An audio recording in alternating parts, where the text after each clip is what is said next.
Ne ajutați să avem grijă de ferma uriașului astăzi?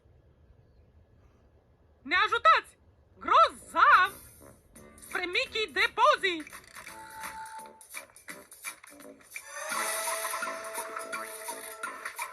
Mickey, hei! Mickey, hai! Cu toți la start!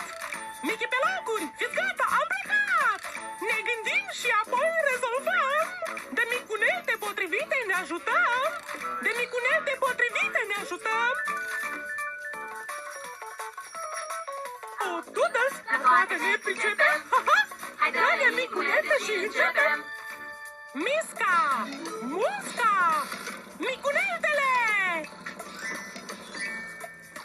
Micunelte, micunelte, micunelte, uite micuneltele!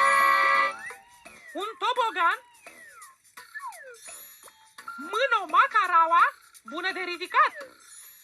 O scară din funii? Țineți-vă bine! Și micunealta secretă! Asta e o unealtă ce ne va ajuta mai târziu.